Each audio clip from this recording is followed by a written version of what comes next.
दोस्तों आप लोगों ने सुना होगा कि यार कोई ये बता दे कि एग्जाम में क्वेश्चन कहाँ से आएंगे तो मजा आ जाए। ये वही वीडियो है जिसमें से आप लोगों का एक क्वेश्चन यानी कि 2 नंबर ये समझो कि एग्जाम में बिल्कुल पक्के हो जाते हैं। क्योंकि कोई भी एग्जाम उठाकर देख लो देश के अंदर आज की डेट में कोई ना कोई नोबेल प्राइज का क्वेश्चन आप लोगों से जरूर पूछा जाएगा, या तो किसी पर्टिकुलर नाम के बारे में पूछा जाएगा या फिर क्या उसने इन्वेंट किया है जिसके ऊपर उसको नोबेल प्राइज दिया गया है वो आप लोगों से पूछा जाएगा। फॉर द सेफर साइड एक छोटी सी रिक्वेस्ट मैं आप लोगों से यहां पर करना चाहूंगा कि आप लोग अगर यूपीएससी की खासकर तैयारी कर रहे हैं तो आप लोग कम से कम 2 साल के नोबेल प्राइज आप लोगों को तैयार करके जाने हैं। और अगर किसी वनडे टाइप एग्जाम की तैयारी कर रहे हैं तो 1 साल की काफी है, काफी हद तक। पर लेकिन यूपीएससी के लिए अगर आप लोग तैयारी कर रहे हैं तो एटलीस्ट 2 साल के आप लोग करके जाइए, 2022 के और 2023 के, जो कि अभी मैं डिस्कस करने वाला हूं। मतलब कहने का ये कि अपने आप को सिक्योर करना, क्योंकि यूपीएससी में पता है यार आप लोगों को एक एक नंबर पर खेला होता है, जरा सी कड़ो वो ऊपर नीचे हो गई, तो आप लोगों को अपने आप को सेफ रखना है और उसके लिए ये काम आप लोग जरूर करिएगा। ये तो वीडियो अभी हम लोग डिस्कस करेंगे ही करेंगे। 2022 की भी कंप्लीट वीडियो आप लोगों के सामने है, यहाँ पर इस वीडियो के नीचे लिंक प्रोवाइड करा दूंगा, जिस किसी ने नहीं देखी है वो देख लेना। रिवीजन भी आप लोगों का हो जाएगा और पीडीएफ टेलीग्राम पर आप लोगों को मिल जाती है, वहां से डाउनलोड कर लेना या फिर एप्लीकेशन पर आप लोगों को मिल जाएगी। तो जहां से भी कंफर्टेबल लगे आप लोग उस बेसिकली पर्टिकुलर पीडीएफ को अपने पास रख सकते हैं, ठीक है। जब नोबेल प्राइज के बारे में हम लोग डिस्कस करते हैं तो यार ये है क्या, आखिर क्यों स्टार्ट किए गए, किस पर्टिकुलर पर्सन के नाम से स्टार्ट किए गए, या किस पर्टिकुलर एक तरीके से ऑर्गेनाइजेशन ने इसको स्टार्ट किया, कौन ये अवार्ड देता है, कितनी कैटेगरी में ये अवार्ड दिए जाते हैं, सबसे पहले ये अवार्ड कब दिया गया। तो ये बहुत ऐसे छोटे छोटे से क्वेश्चन है जो कि कई बार आपके माइंड में आते हैं। तो ये सारी इंफॉर्मेशन इस वीडियो में आप लोगों की क्लियर होने वाली है। आप में से डायनामाइट का नाम किस किसी ने सुना है? डायनामाइट बॉम्ब का नाम सुना होगा। तो अल्फ्रेड नोबेल जो साहब हैं उनके द्वारा यहाँ पर ये बॉम्ब बनाया गया, और बनाने के बाद में इनको लगा यार मैंने क्या कर दिया, ये एक ऐसी चीज बना दी जो कि ह्यूमैनिटी का विनाश करने वाली है। तो यहाँ पर इसका पश्चाताप करने के लिए इनके द्वारा अपनी विल साइन की गई। तो जो भी इनकी अर्निंग थी, जो भी इनकी कमाई थी, इन्होंने बोला उसका मैक्सिमम पोर्शन जो है वो उस बेसिकली पर्सन को दिया जाएगा जो कि ह्यूमैनिटी के लिए, सोसाइटी के लिए कुछ अच्छा करेगा, जिससे समाज में काफी फायदा पहुंचेगा। और ये अलग अलग फील्ड की कैटेगरी में आज की डेट में आप लोगों को देखने को मिलते हैं, जैसे फिजिक्स हो गया, केमिस्ट्री हो गया, फिजियोलॉजी यानी कि मेडिसिन हो गया, लिटरेचर हो गया, पीस हो गया, और आगे चलकर इकोनॉमी के फील्ड में भी इसको स्टार्ट किया गया, जो कि स्टार्टिंग में नहीं किया गया था। सबसे पहला नोबेल प्राइज जो है वो दिया गया था 1901 में, पर लेकिन इकोनॉमी वाला जो था वो स्टार्ट किया गया था बाद में चलकर, यानी कि लगभग 67 ईयर लेटर यहाँ पर इसको स्टार्ट किया गया स्वीडन के सेंट्रल बैंक के द्वारा, जिसने इकोनॉमी का प्राइज स्टार्ट किया यहाँ पर। ये भी अल्फ्रेड नोबेल की ही मेमोरी में इसको स्टार्ट किया गया, ठीक है। तो आज की डेट में कितने टोटल यहाँ पर नोबेल प्राइज दिए जाते हैं? तो ये 6 कैटेगरी में आप लोगों को देखने को मिलते हैं। 6 की 6 कैटेगरी जो है वो स्टूडेंट देती है क्या? नहीं, ये एक एक्सेप्शन तरीके का क्वेश्चन है जो कि अक्सर एग्जाम में बन जाता है। तो याद रखिएगा स्टूडेंट जो है वो आप लोगों को सारे प्राइज देती है छोड़कर पीस। पीस कौन देता है? पीस दिया जाता है यहाँ पर नॉर्वे के द्वारा। तो ये याद रखिएगा नॉर्वे के द्वारा पीस प्राइज यहाँ पर दिया जाता है, जो कि आप लोगों से क्वेश्चन की फॉर्म में भी यहाँ पर पूछा जा सकता है। तो अगर कोई आप लोगों से पूछे इसके बारे में तो हल्का हल्का सा आप लोग इसके बारे में याद रख सकते हैं, ठीक है। तो यहाँ पर कौन कौन किस किस तरीके से यहाँ पर ये अवार्ड जो है वो डिस्ट्रीब्यूट करता है, इसके बारे में एक बेसिक इंफॉर्मेशन आप लोगों को यहाँ पर देखने को मिल रही है। जैसे फिजिक्स हो गया, ये royal Swedish academy of science इसके द्वारा यहाँ पर दिया जाता है। फिजियोलॉजी यानी कि मेडिसिन जो हो गया, ये द नोबल असेंबली दे यहाँ पर कैरोलिंस्का जो इंस्टीट्यूट है उसके द्वारा दी जाती है। इसी के साथ में जो लिटरेचर हो गया ये स्वीडिश एकेडमी के द्वारा दिया जाता है। पीस हो गया ये नॉर्वेन की जो यहाँ पर नोबेल कमेटी है उसके द्वारा दिया जाता है। इकोनॉमी का जो क्रिएट किया गया था ये बाद में क्रिएट किया गया 1968 में, तो central bank of royal Swedish academy के द्वारा जो साइंस के फील्ड में बेसिकली इनके द्वारा यहाँ पर इकोनॉमी से रिलेटेड दिया जाता है। और केमिस्ट्री का जो दिया जाता है ये royal Swedish academy of science के द्वारा यहाँ पर दिया जाता है।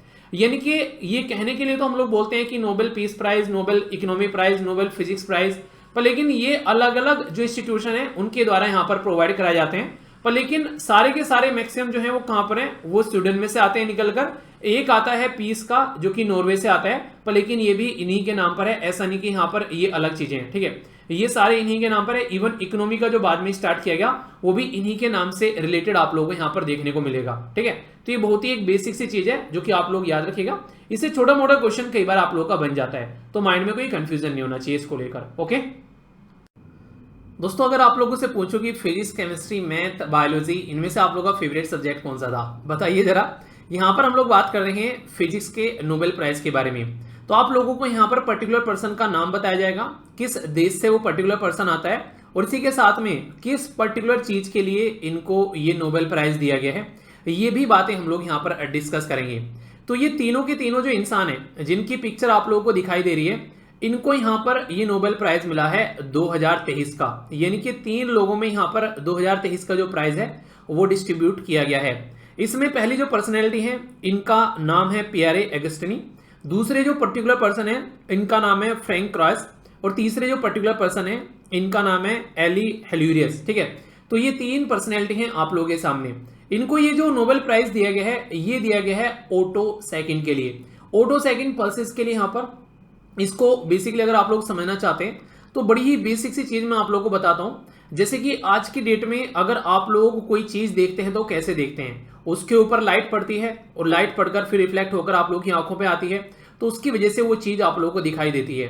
अंधेरे में कोई चीज आप लोग क्यों नहीं देख पाते हैं? क्योंकि अंधेरा रहता है, वहां पर लाइट नहीं पड़ती है, रिफ्लेक्शन होकर आप लोग की आंखों पे वो आ नहीं पाती है, तो इसलिए वो चीज आप लोग नहीं देख पाते हैं। पर लेकिन हर जो चीज जो आप लोगों को दिखाई देती है वो बिल्कुल भी सही नहीं है कि वो चीज ऐसी की ऐसी है। क्या बात कर रहे हो सर, ये कैसी कैसी बातें बोल रहे हो, बहकी बहकी। उदाहरण देता हूं, अभी आप लोग समझ जाएंगे। जब भी आप लोग कोई मूवी देखते हैं, कोई पिक्चर आप लोग देखते हैं, तो जो आप लोग वो मूवी देख रहे होते हैं, जो वीडियो आप लोग की चल रही होती है, वो कहने के लिए वीडियो होती है, पर लेकिन इन रियलिटी वो वीडियो नहीं होती है। वो बहुत ही सारे फोटोज जो होते हैं, इतनी सारे फोटोज इतनी स्पीड में चलाए जाते हैं वो, जिसकी वजह से यहाँ पर वो एक तरीके से चलचित्र आप लोगों का बन जाता है, यानी कि वीडियो आप लोगों की बन जाती है, इसलिए उसका नाम भी चलचित्र आप लोग बोलते हो। पर लेकिन नॉर्मल आंखों से उसको देखना पॉसिबल नहीं है। इसी तरीके से फिजिक्स के अंदर में जब हम लोग क्वांटम फिजिक्स के अंदर में जाते हैं, तो वहां पर जब हम लोग बात करते हैं बहुत ही माइन्यूट कणस के बारे में, तो उनको देखना, उनको समझना, खासकर फोकस दिया जा रहा है यहाँ पर इलेक्ट्रॉन के बारे में। तो यहाँ पर ये ऑटो सेकंड जो है ये इतना छोटा एक तरीके से आप लोग टाइम ड्यूरेशन बोल सकते हो, जिससे हम लोग और अच्छे लेवल पर चीजों को समझ पाएंगे। मतलब अगर मैं आप लोगों को बोलूं कि आप लोग दुकान पर जाओ और दुकान पे से जाकर आप लोग 1 किलो एप्पल लेकर आ जाओ, ठीक है, 1 किलो एप्पल लेकर आ गए आप लोग। अब मैं बोलूं कि इस 1 किलो एप्पल में से सबको घर में जो है आप लोगों को 50-50 ग्राम जो है 100-100 ग्राम एप्पल आप लोगों को बांटने हैं, तो आप लोगों के पास में कोई नापने का यंत्र नहीं है, तो आप लोग परेशान हो जाओगे यार कैसे नापे इसको। पर लेकिन अगर आप लोगों के पास में यंत्र होगा तो आप लोग उसको काट पीट के आराम से नाप ताप के सबको दे देंगे। तो अब तक यहां पर कोई इतना छोटा यंत्र हमारे पास में नहीं था जिसके बेस पर हम लोग इलेक्ट्रॉन को सिस्टमेटिक वे में अंडरस्टैंड कर सके। तो इसी के चलते यहां पर जो ये ऑटो सेकंड है वो चीज हम लोग को अंडरस्टैंड करने में हेल्प करने वाली है। तो ये फिजिक्स के लिए एक नया एक तरीके से ऐसा इन्वेंशन या फिर ऐसा इनोवेशन आप लोग बोल सकते हैं सामने निकल कर आ रहा है, जो कि आने वाले टाइम पर फिजिक्स की रूपरेखा जो है वो चेंज कर देगा जैसे ही इन एक्सपेरिमेंट को इंप्लीमेंट किया जाएगा। एक छोटी सी बात मैं स्टार लगाकर बता दूं, कोई भी चीज अगर नोबेल प्राइज के तौर पर सामने निकल कर आती है तो वो एक स्टडी होती है, वो एक तरीके प्रैक्टिकल होते हैं जो सामने निकल कर आते हैं, पर लेकिन उसको नॉर्मल लाइफ में आने में टाइम लगता है। ऐसा नहीं कि अभी नोबेल प्राइज दिया गया और कल को ही ये नॉर्मल लाइफ में आएंगे। अभी और स्टडी होगी और सिस्टमेटिक वे में कैसे इनको यूज किया जा सकता है उन सब चीजों के बारे में डिस्कस किया जाएगा, चीजें आगे बढ़ेंगी। नेचर को समझ समझ कर हमारी जो जनरल लाइफ होती है उसमें आने में इनको थोड़ा टाइम लग जाता है, ठीक है। तो पहली पर्सनैलिटी फ्रांस से, दूसरी ये ऑस्ट्रिया और हंगरी के, और तीसरे यहां पर फ्रांस से, इनको यहां पर इस साल का नोबेल प्राइज दिया गया। तो ये यहां पर फिजिक्स के फील्ड का नोबेल प्राइज है। तो ये तीनों की तीनों पर्सनैलिटी के बारे में आप लोगों को याद रखना है। अच्छा, क्या हमारे देश का कोई पर्सनैलिटी है जिसको कभी फिजिक्स के फील्ड में यानी कि भौतिकी के फील्ड में नोबेल प्राइज मिला है? आप लोग बताइए, किसी इंपॉर्टेंट पर्सनैलिटी का नाम याद आ रहा है आप लोगों को? 2 इंपॉर्टेंट पर्सनैलिटी का नाम आप लोग को याद रखना है, सर चंद्रशेखर वेंकट रमन, उनका नाम आप लोग को याद रखना है, और दूसरे देखने को मिलेंगे सुब्रमण्यम चंद्रशेखर, ठीक है। तो दोनों के नाम मिलते जुलते हैं। तो ये 2 इंपॉर्टेंट पर्सनैलिटी है जो कि आप लोग जो इंडिया से कनेक्टेड है जिनको ये नोबेल प्राइज मिला है, ठीक है। फिलहाल के टाइम पर ये आप लोग बोल सकते हैं काफी पुरानी बात होगी, अभी साइंस में हम लोग ज्यादा इंटरेस्ट लेते नहीं है, तो प्रेजेंट टाइम पर कोई भी ऐसा अवार्ड आप लोगों को हमको मिलता हुआ नजर नहीं देखने को मिलता है, ठीक है। तो ये बेसिक है जिसके बारे में याद रख सकते हैं। दोस्तों ये जो नोबेल प्राइज है इसको बोलते हैं आप लोग फिजियोलॉजी या फिर आप लोग मेडिसिन यानी कि दवाई के फील्ड का नोबेल प्राइज भी आप लोग इसको बोलते हो। इसके ऊपर स्टार लगा लेना यार, क्योंकि एग्जाम में क्वेश्चन बनने के चांसेस हैं। क्यों? क्योंकि यहाँ पर जो अभी खोज की गई है ये डायरेक्टली आप लोगों को कोविड-19 के टाइम पर जो दिक्कतें देखने को मिल रही थी उसकी जो वैक्सीन बना रहे थे उससे रिलेटेड आप लोगों को ये सिस्टम यहाँ पर नजर आएगा। ये क्या है, यहाँ पर बात की जा रही है, इनके द्वारा स्टडी की गई कैटलीन और ड्रू विजमैन, कैटलीन कारिको और ड्रू विजमैन, ये हंगेरियन अमेरिकन और ये यूएसए के, तो इनके द्वारा, दोनों के द्वारा मिलकर, ये पर्सनैलिटी है दोनों आप लोगों के सामने, इनके द्वारा मिलकर काम किया गया mRNA वैक्सीन के लिए, जो कि कोविड-19 के लिए काफी एक इंपॉर्टेंट जो स्टेप था, जो इनिशिएटिव था। और खासकर जब आप लोगों को याद होगा, द हिंदू न्यूज़पेपर का डिस्कशन मैं कर रहा था, उस टाइम पर मैंने आप लोगों को बताया भी था कि ऐसा नहीं है कि ये दवाई एकदम खोज ली गई है, कई वर्षों तक यहाँ पर इनके ऊपर स्टडी चल रही थी। अभी सामने आप लोगों के रिजल्ट निकल कर आए कि हाँ किस तरीके से इनको हम लोग यूज कर सकते हैं। तो यहाँ पर दोनों पर्सनैलिटी का नाम और किसके लिए दिया गया है, ये mRNA वैक्सीन के लिए यहाँ पर दिया गया है। RNA यानी कि राइबो न्यूक्लिक एसिड, इसमें M क्या है, इसको बोलते हैं मैसेंजर। मैसेंजर क्या है, अभी मैं आप लोगों को थोड़ा सा तसल्ली में समझाऊंगा, बड़े ही आसान शब्दों में, जिससे कि आप लोग अच्छे से समझ पाएंगे। और एक ब्लैंक पेपर ले लेते हैं, क्योंकि यहाँ पर इसमें बड़ी ही एक कॉन्सेप्ट देखने को मिलेंगे बड़े ही प्यारे से, जिससे कि आप लोग चीजों को अंडरस्टैंड कर पाओगे। नॉर्मली हमारा जो शरीर होता है उसके अंदर एक चीज होती है जिसको आप लोग बोलते हो इम्यून सिस्टम। इम्यून सिस्टम एक ऐसी खतरनाक शील्ड है आप लोगों के लिए, आप लोग का रक्षा कवच है। अगर कोई भी बाहर से गैर तत्व आप लोग की बॉडी में एंटर करने की कोशिश करता है तो इम्यून सिस्टम उसके साथ में लड़ाई करता है और आखिरी दम तक लड़ाई करता रहता है। जब इम्यून सिस्टम हार जाता है तो आप लोग बीमार हो जाते हो। अगर इम्यून सिस्टम नहीं हारता है तो जो भी आप लोग की बॉडी में एंटर कर रहा होता है, कोई वायरस है, कोई बैक्टीरिया है, तो फिर आप लोग की बॉडी जो है वो बीमार नहीं पड़ती है। तो यानी कि इम्यून सिस्टम जो है वो एक्टिव हो जाता है। तो यानी कि इम्यून सिस्टम को एक्टिवेट होने के लिए भी कुछ ना कुछ प्रोसीजर आप लोगों को देखने को मिलेगा। तो उसी प्रोसीजर के थ्रू यहाँ पर जो वैक्सीन है वो यहाँ पर काम करती है। मतलब कहने का क्या है, अगर मान लीजिए आप लोगों को पता चला, आप लोगों ने बाहुबली मूवी देखी है, ठीक है, जब वो रात को सो रहे होते हैं तो उनके ऊपर ट्राइबल जो रहते हैं वो आकर आक्रमण कर देते हैं, तो वहां पर क्या करते हैं, वो सारे एक्टिवेट हो जाते हैं। उधर से बाहुबली, उधर से जो बेसिकली देवसेना, उधर से वहां पर उसका जो देवसेना का भाई या फिर जो भी था वो सारे मिलकर वहां पर काम करने लगते हैं, ठीक है। तो ये सब जो सिस्टम उस टाइम पर आप लोगों का चल रहा होता है, उस टाइम पर चीजें आप लोगों ने देखी होगी कि वो एक्टिवेट हो गए थे उनसे लड़ने के लिए जो कि उनके ऊपर अटैक कर रहे थे। अभी आप लोग जो अटैक करने वाले हैं उनको मान लो आप लोग कोविड-19 जो बीमारी है वो हमारी बॉडी के ऊपर अटैक कर रही है। तो हमारी बॉडी को एक्टिवेट करने के लिए अगर एकदम उन्होंने अटैक कर दिया तो हमारी बॉडी जो है वो बर्बाद हो जाएगी, उनके खिलाफ जो है वो लड़ नहीं पाएगी।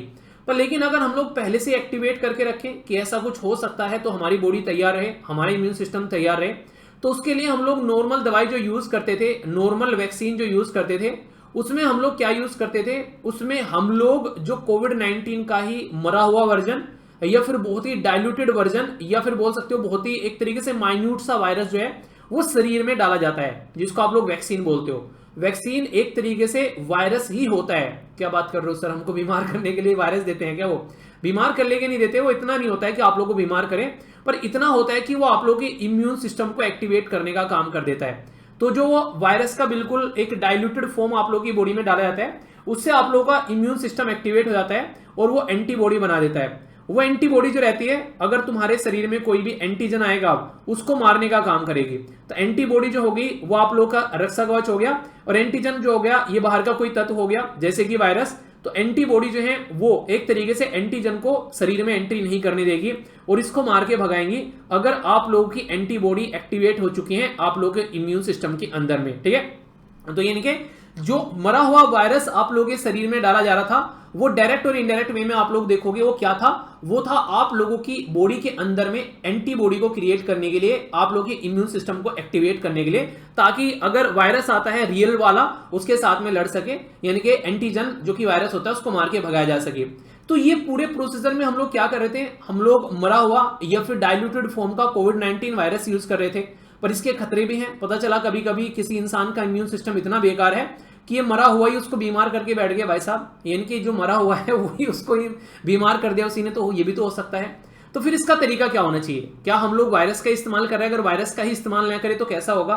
तो उसके लिए यहां पर आती है फिर mRNA, यानी कि ये जो mRNA वैक्सीन है ये बेसिकली एक ऐसी वैक्सीन का यहां पर काम करती है। इसमें आप लोग मरा हुआ कोविड-19 जो है वो आप लोगों के शरीर में एंट्री नहीं करेगा, आप लोगों का बेसिकली यहां पर जो मैसेंजर RNA है वो काम करेगा।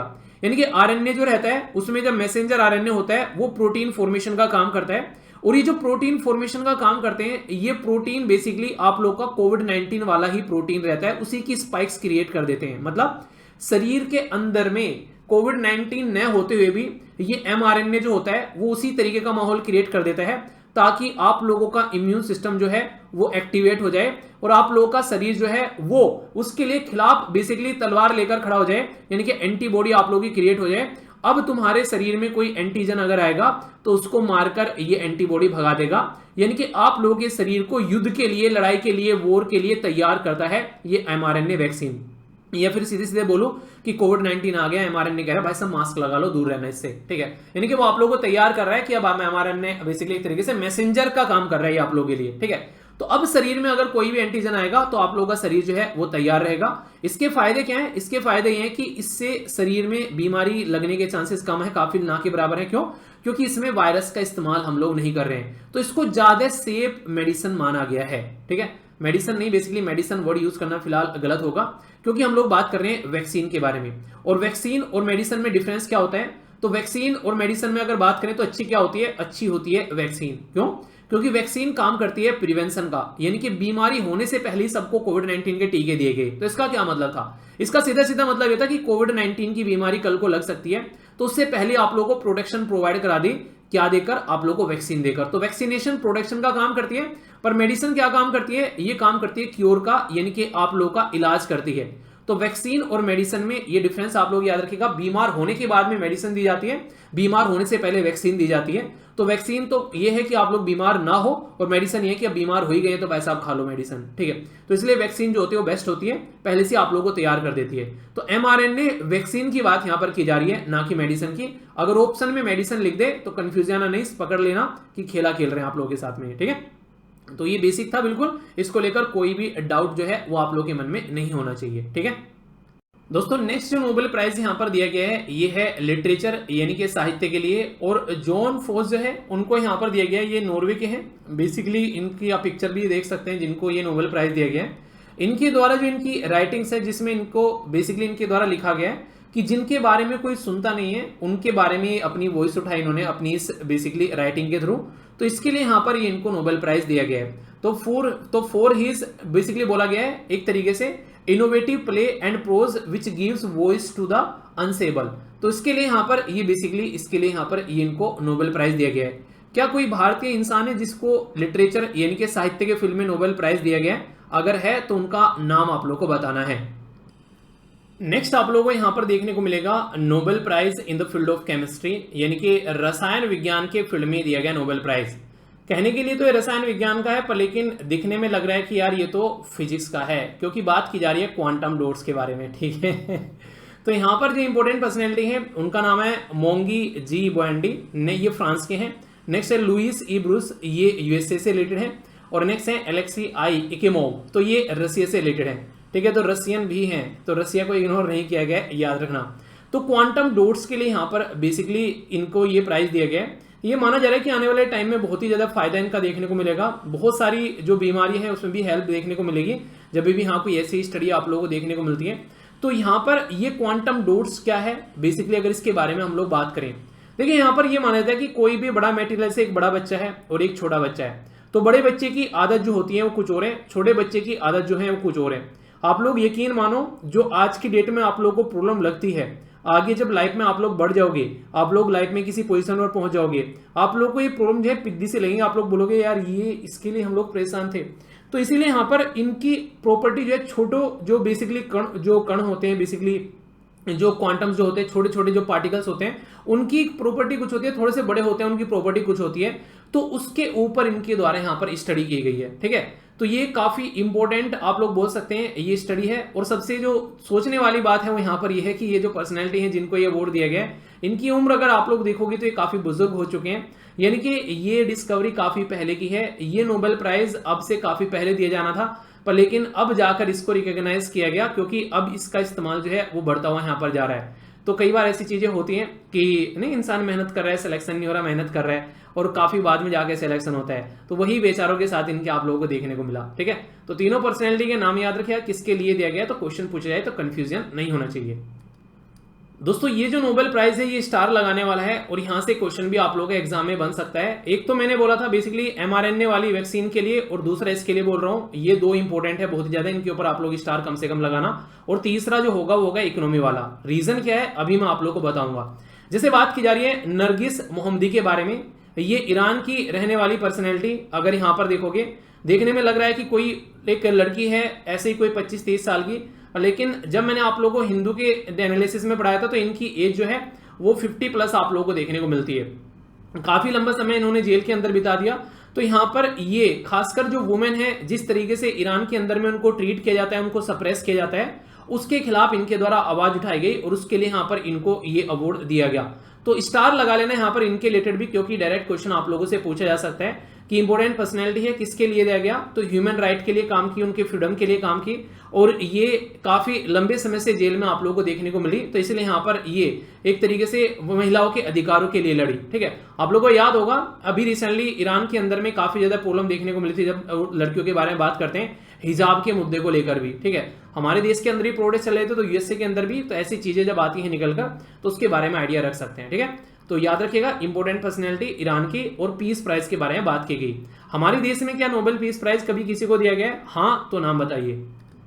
नेक्स्ट जो यहां पर ये नोबेल प्राइज दिया गया है, ये दिया गया इकोनॉमी के फील्ड में, और ये दिया गया है किसको? ये दिया गया है क्लॉडिया गोल्डविन को। ठीक है, तो यहां पर क्लॉडिया गोल्डविन जो है यहाँ पर ये यूएसए की रहने वाली एक महिला है, और इनके द्वारा भी यहाँ पर महिलाओं के कोज के लिए काम किया गया। तो यहाँ पर जो इनको अवार्ड दिया गया, यहाँ पर ये दिया गया कि for having advance over understanding, जो खासकर महिलाओं की लेबर मार्केट फोर्स में किस तरीके से उनकी पोजीशन देखने को मिलती है, उसकी अंडरस्टैंडिंग के ऊपर इनके द्वारा काम किया गया है। तो इसके लिए यहाँ पर यानी कि महिला जो लेबर फोर्स मार्केट में काम करती हैं, उनको किस तरीके से ट्रीटमेंट मिलता है, कैसी सिचुएशन उनकी देखने को मिलती है, तो उसकी अंडरस्टैंडिंग के इनके ऊपर द्वारा काम किया गया। तो इससे और ज्यादा महिलाओं के लिए अच्छी पॉलिसीज बन सकेंगी, ताकि उनको भी इक्वल ट्रीटमेंट यहाँ पर दिया जा सके। ठीक है, अच्छा, हमारे संविधान में कौन सा आर्टिकल बात करता है equal pay for equal work, ताकि महिलाओं और पुरुष को इक्वल अवार्ड दिया जा सके? ये इनका नाम आप लोगों को बताना है। ठीक है, तो ये है आप लोगों के सामने पर्सनैलिटी, तो इनका नाम भी आप लोग याद रख सकते हैं। तो ये टोटल मिलाकर 6 अवार्ड आप लोगों के सामने है, जो सबसे इंपॉर्टेंट मैंने बताया। एक तो यहाँ पर इनका नाम याद रखिए क्योंकि इकोनॉमी के फील्ड का है। ठीक है, तो ये जो मैं बता रहा हूँ कम से कम ये तो याद करके जाना ही जाना, लिख लो, अभी एग्जाम में जाओगे तो यही रखे मिलेंगे। थोड़ा सा एक्सपीरियंस हो गया चीजों को देख देख के, तो आप लोग इसको याद रख सकते हैं। दूसरे नंबर पर मैंने आप लोगों को यहाँ पर बताया ईरान की ये महिलाएं, इनको मिला। और तीसरे नंबर पर जो मैंने आप लोगों को बताया था, वो कौन सा बताया था मैंने? वो आप लोगों को बताया था बेसिकली mRNA वाला। ठीक है, जो कि आप लोगों को यहाँ पर देखने को मिलता है मेडिसिन के फील्ड में। तो ये 3 एटलीस्ट आप लोगों को जरूर याद रखने हैं, और किसी को रखो एक बार को हल्का फुल्का इग्नोर कर सकते हो, पर लेकिन इन 3 को अगर इग्नोर कर दिया तो 2 नंबर जो है वो झोली में से छूट जाएंगे। ठीक है, तो ये थी कुछ बेसिक इन्फॉर्मेशन। मैं आशा करता हूं आप लोगों के माइंड में इसको लेकर क्लैरिटी आई होगी। फिर भी कोई डाउट है तो बताना, उसको दूर किया जाएगा।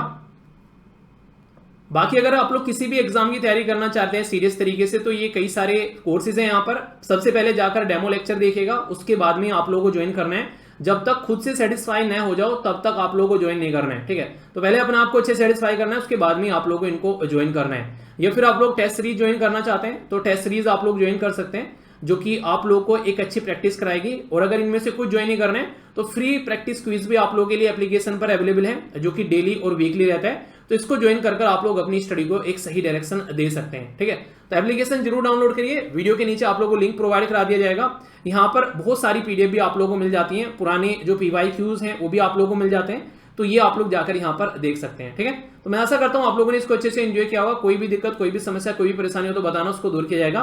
नेक्स्ट लेक्चर में मिलता हूं, तब तक अपना ध्यान रखिए। बड़ों को नमस्ते, छोटों को प्यार, छोटी सी लाइफ एंजॉय करार। मिलता हूं नेक्स्ट वीडियो में, तब तक के लिए जय हिंद। और फिर से बोल रहा हूँ 2022 वाली वीडियो भी देख लेना, वीडियो के नीचे लिंक प्रोवाइड करा दूंगा। ठीक है।